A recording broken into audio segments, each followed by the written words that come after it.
పంచాయతీరాజ్ స్థానిక సంస్థల్లో 42% రిజర్వేషన్ కల్పిస్తూ చట్ట సవరణ బిల్లును ప్రతిపాదిస్తున్నాం సార్.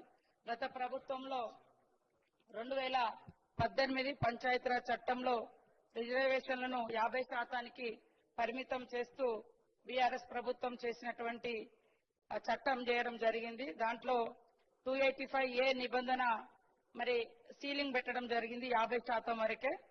దాన్ని మరి ఆ చట్ట సవరణను ఆ సీలింగ్ ని ఎత్తివేస్తూ ఈ రోజు యొక్క బీసీలకు మా ప్రభుత్వం ఏదైతే కట్టుబడి ఉందో 42% రిజర్వేషన్ స్థానిక సంస్థలలో ఉద్యోగ ఉపాధి అవకాశాలలో కల్పించాలని దాన్ని ఈ రోజు మరి చట్ట సవరణ ద్వారా తీసుకురావడం జరుగుతా ఉంది సార్. ఇప్పటిదాకా కూడా చాలా డిస్కషన్ చేయడం జరిగింది.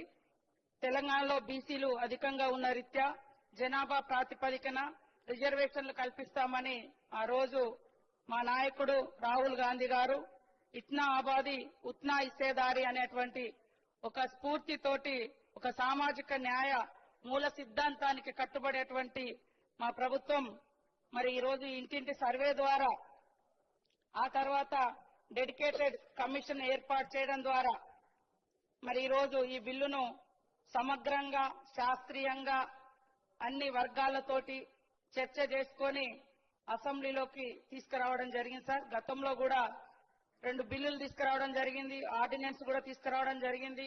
ఇవన్నీ కూడా చాలా రోజులుగా మరి రాష్ట్రపతి దగ్గర పెండింగ్ లో ఉండడం జరిగింది. కాబట్టి ఈ రోజు మళ్ళీ అందరి సమక్షంలో ఈ సమావేశంలో ఈ యొక్క సవరణ బిల్లును తీసుకొస్తున్నాం.